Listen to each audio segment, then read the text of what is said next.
નમસ્તે વિદ્યાર્થી મિત્રો, આપ સર્વને ડૉક્ટર દેવજી સોલંકીના નમસ્તે.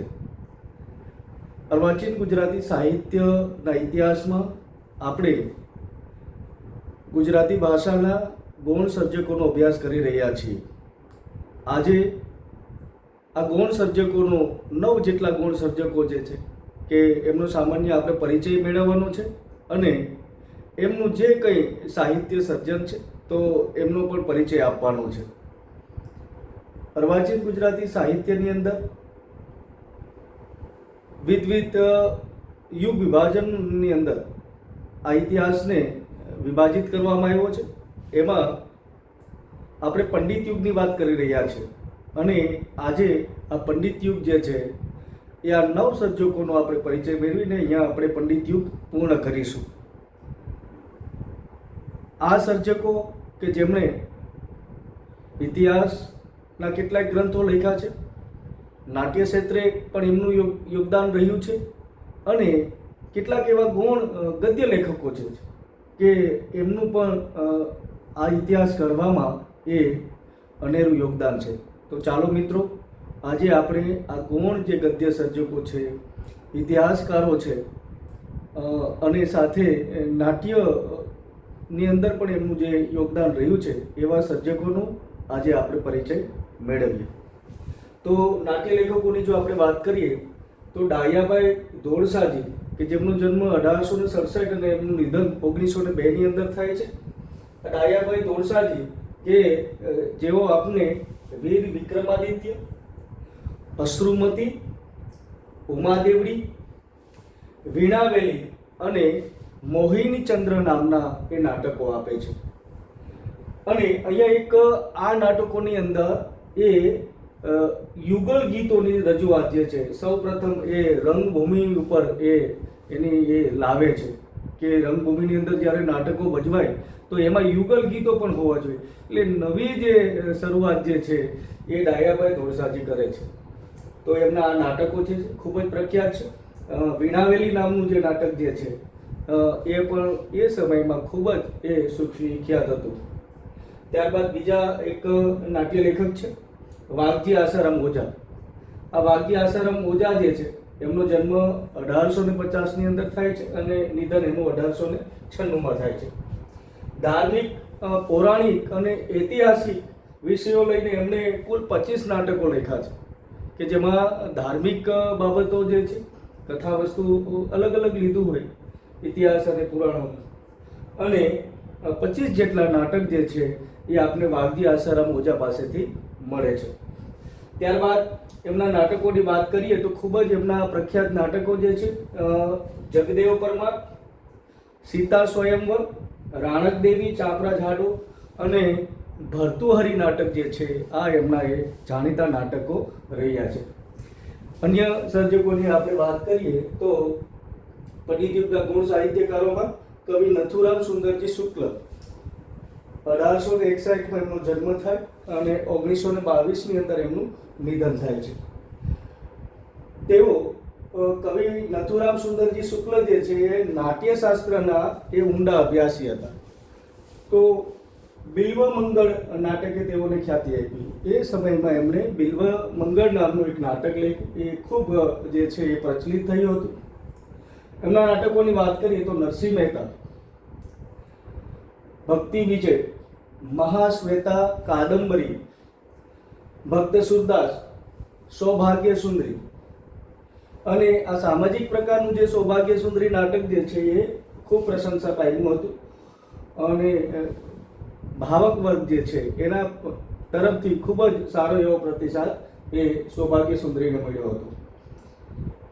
સંસ્કૃત શ્લોકનો સૂત્રાત્મક ઉપયોગ થતો એમના જે નાટકો જે છે કવિ નથુરામ સુંદરજી શુક્લના, તો એમાં એમને સંસ્કૃત જે સૂક્તો જે છે કે શ્લોકો જે છે એમનો એ ભરપૂર એ નાટકોની અંદર એનો ઉપયોગ કરતા હતા. અન્ય સબ્જેક્ટની વાત કરીએ તો મૂળશંકર મુલાણી 1868માં જન્મ થાય છે ને 1957 જે છે એમાં એમનું નિધન થાય છે. આ મૂળશંકર મુલાણી જે છે ચાવણના છે. આપને કવિ કાંત અને ની યાદ આવી જાય તો ચાવણના પ્રશ્નોના નાગર બ્રાહ્મણ છે. તેઓ પણ સંસ્કૃત નાટકો, ઇતિહાસ કે પુરાણો જે છે અને ખાસ કરીને મધ્યકાલીન કથા વસ્તુ લઈને તેઓ એ નાટકનું સર્જન કરતા હતા. શાકુંતલ, અજબ કુમારી, એક જ ભૂલ, ભાગ્યોદય વગેરે નાટકો એમના એ જાણીતા બન્યા હતા જે તે સમયની અંદર. આ જે છે મુખ્ય ધારાના એ ગૌણ સર્જકો જે છે એ ચાર આપણે ગૌણ સર્જકોની વાત કરી, નાટ્ય લેખકોની.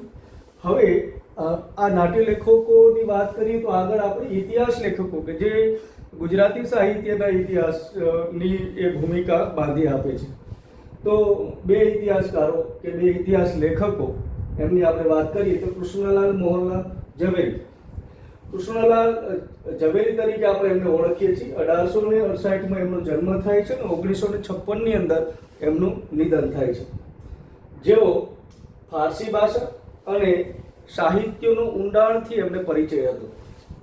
ગુજરાતી સાહિત્યના માર્ગસૂચક સ્તંભો અને વધુ માર્ગસૂચક થંભો, આ જે બે ગ્રંથો જે છે તો એમણે આ બે ગ્રંથો દ્વારા ઠેઠ 1950 સુધી એટલે કે ગાંધી યુગ જે છે ત્યાં સુધીનું એમણે ઇતિહાસ જે છે એ આપણે ઇતિહાસ જે છે સાલવારી સાથે એમણે ઇતિહાસના એ બે ગ્રંથો લખ્યા છે. ગુજરાતી સાહિત્યના ઇતિહાસ, ગુજરાતી સાહિત્યનો ઇતિહાસ આપણે તપાસવો હોય તો કૃષ્ણલાલ ઝવેરી જે છે એમના જે આ બે ગ્રંથો જે છે ગુજરાતી સાહિત્યના માર્ગસૂચક થંભો અને વધુ માર્ગસૂચક થંભો, આ બે ગ્રંથનો જો આપણે અભ્યાસ કરીએ તો ગાંધી યુગીન સુધીનું જે સાહિત્ય જે છે જે કંઈ સર્જન થયું છે તો એને ગ્રંથસ્થ કરવાનું કામ એ કૃષ્ણલાલ મોહનલાલ ઝવેરીએ કર્યું છે.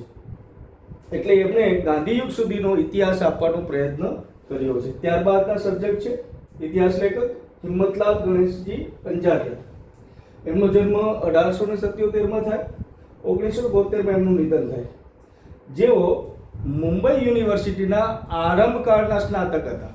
એટલે મુંબઈ યુનિવર્સિટીની અંદર એ જ્યારે સ્નાતકોની વાત કરે તો શરૂઆતના એ સ્નાતક બન્યા હતા જે તે સમયે, અને ગુજરાતી વિષય સાથે એમણે ત્યાં MA કર્યું હતું. કાવ્ય માધુર્ય પુસ્તક દ્વારા ગુજરાતી કવિતાનું તેમણે સંપાદન કર્યું. એટલે કાવ્ય માધુર્ય નામનું જે ગ્રંથ જે છે પુસ્તક જે છે એમણે ત્યાં સંપાદન કર્યું હતું ગુજરાતી કવિતાઓનું. ખાસ કરીને સાહિત્ય પ્રવેશિકા અને સાહિત્ય પ્રારંભિકા, આ બંને જે છે એ ઇતિહાસના લઘુ ગ્રંથો છે. તો આ લઘુ ગ્રંથો જે છે આપણને હિંમતલાલ અંજારિયા પાસેથી મળે છે. અને કાવ્ય સ્વરૂપ ગ્રંથમાં 1950 સુધીની કવિતાનું પ્રતિનિધિત્વ દોહન કર્યું છે. એટલે કાવ્ય સ્વરૂપ નામનો એક ગ્રંથ જે છે એમનો હિંમતલાલ અંજારિયાનો કે જેમાં 1950 સુધીની જેટલી કવિતાઓ આવી છે અર્વાચીન યુગની, તો એમાં એમને આખું ચયન કરીને આખું એમને સંપાદન કાર્ય કર્યું છે 1950 સુધીનું કવિતા. તો આપને કૃષ્ણલાલ મોહનલાલ ઝવેરી જે છે એમની પાસેથી સાહિત્યના એ ઊંડાણનો આપને પરિચય મળે છે એમના બંને ગ્રંથો દ્વારા. અને હિંમતલાલ અંજારિયા છે એમને કાવ્ય જે છે સર્જન, તો 1950 સુધીનું કાવ્ય સર્જન જે થયું છે એમની એમની વાત એમના આ કાવ્ય સૌરભ નામના ગ્રંથમાં કરી છે. બીજા અન્ય ગૌણ ગદ્યકારોની વાત કરીએ તો ઉત્તમલાલ કેશવલાલ ત્રિવેદી 1872માં એમનો જન્મ થાય છે અને 1923માં એમનું નિધન થાય છે. જેઓ ગુજરાતી અને સંસ્કૃત ભાષાના એ ઊંડા અભ્યાસી હતા. આ ઉત્તમલાલ કેશવલાલ ત્રિવેદી તે સમાલોચકના તંત્રી હતા. સમાલોચક જે તે સમયે એ મેગેઝિન ચાલતું એના એ તંત્રી હતા.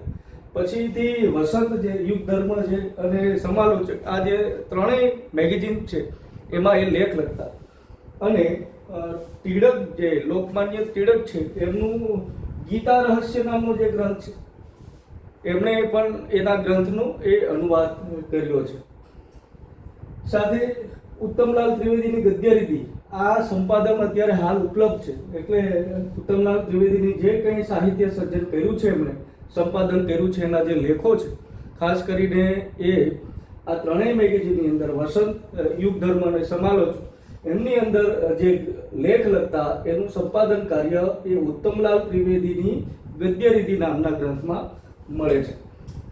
પછીના સબ્જેક્ટની આપણે વાત કરીએ તો નર્મદા શંકર દેવશંકર મહેતા 1871માં એમનો જન્મ થાય છે અને 1939માં એમનું એ નિધન થાય છે.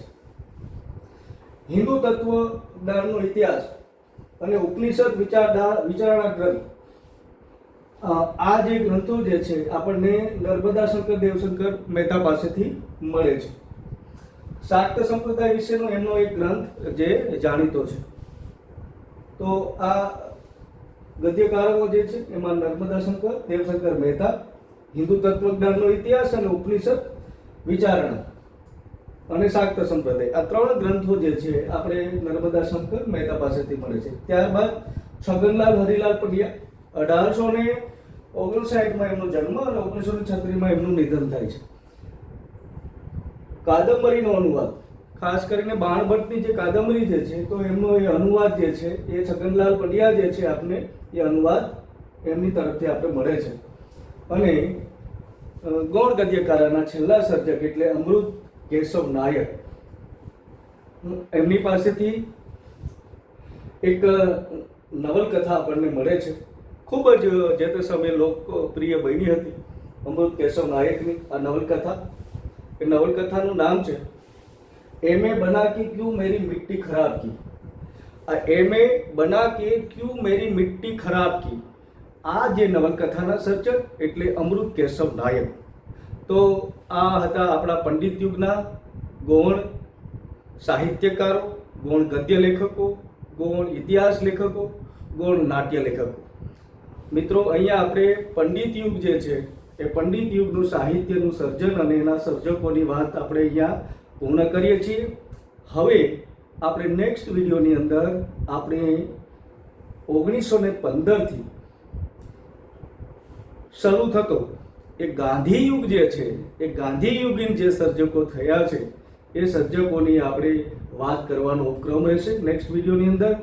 તો જેમાં આપણા મહાત્મા ગાંધી, જેમણે એના જીવન દરમિયાન એ સત્ય અને અહિંસાના એ માર્ગે આપને એ આઝાદી તો અપાવી છે, પરંતુ એ જ્યારે ભારતમાં આગમન થાય 1915માં અને એના એ જીવન દરમિયાન એમનું સાહિત્યનું વાંચન, એમની ભાષા પ્રત્યેની એમની પોતાની પૂર્વધારણાઓ સાથે કવિઓ અને લેખકો જે છે તો એમના વિશેના એનું વાંચન અને અભિપ્રાયો, અને ખાસ કરીને 1915થી લઈને આઝાદી સુધી ગાંધીજીએ જેટલી મુવમેન્ટ કરી છે, જેટલા આંદોલનો થયા છે, એ આંદોલનમાંથી પણ એ સાહિત્યનું એ સર્જન થયું છે. ઘણા એવા કવિઓ જે છે એની કલમે ખૂબ બધું સાહિત્ય લખાયું છે. તો ગાંધી યુગના એ ગાંધીજીના પ્રભાવ તળે પણ ઘણા બધા કવિઓ અને લેખકોએ ઘણું સાહિત્ય લખ્યું છે. એ મહાવ્રતોની વાત હોય, ગાંધીજીના 11 મહાવ્રતોની વાત હોય, અહિંસાની વાત હોય, સત્યની વાત હોય, આવશે આગળ કે ગુજરાતી સાહિત્યની એ ઉત્કૃષ્ટ આત્મકથા, ઓટોબાયોગ્રાફી, એટલે જેને વિશ્વ સાહિત્યની અંદર પણ એનું મુઠ્ઠી ઉચેરું એ માન છે, એવી આત્મકથા એટલે સત્યના પ્રયોગો. આ સત્યના પ્રયોગોથી ગાંધીજી અમર થઈ ગયા અને એ આત્મકથાના જે લક્ષણો હોવા જોઈએ એ તમામ લક્ષણો જે છે એ સત્યના પ્રયોગોમાં એ જોવા મળે છે. એટલે ગાંધીજીના એ આત્મકથાના કેટલાક અંશો જે છે આજે પણ ગુજરાતી માધ્યમિક, ઉચ્ચ માધ્યમિક પાઠ્યપુસ્તકની અંદર એ આત્મકથાના કેટલાક એવા ખંડ કે અંશો જે છે એ ભણાવવામાં આવે છે. અને વિદ્યાર્થીઓ જે છે એ ગાંધી સાહિત્યથી પરિચિત થાય તો જેટલી મુવમેન્ટ છે એ મુવમેન્ટની પણ આ સાહિત્ય ઉપર એ અસર થઈ છે. તો ગાંધી યુગીન સર્જકોનો હવે નેક્સ્ટ વિડીયોની અંદર આપણે અભ્યાસ કરીશું. આપ સર્વે મિત્રો મારી સાથે એ જોડાઈને રહેજો. અર્વાચીન ગુજરાતી સાહિત્યના સુધારાના એ સેનાની નર્મદથી અને દલપતથી શરૂ કરેલી આપણી આ કવિઓ અને લેખકોની જે સર્જન યાત્રાનો જે પરિચયાત્મક જે આપણે ખ્યાલ મેળવીએ છીએ એમાં સુધારાના સેનાનીઓ અને ત્યારબાદ એ પંડિત યુગ અને પંડિત યુગ બાદ હવે આપણે જોઈશું એ ગાંધી યુગ. તો આ ગાંધી યુગ અર્વાચીન ગુજરાતી સાહિત્યમાં એ ગાંધી યુગના જે કવિઓ અને લેખકોની વાત કરવાનો આપણો ઉપક્રમ રહેશે. તો સર્વે મિત્રો જે છે એ મારી સાથે જોડાઈને રહેજો.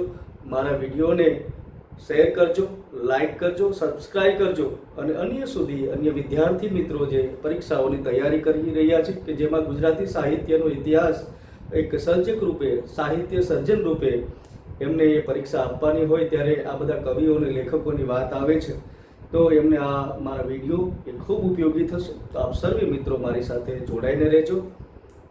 ધન્યવાદ.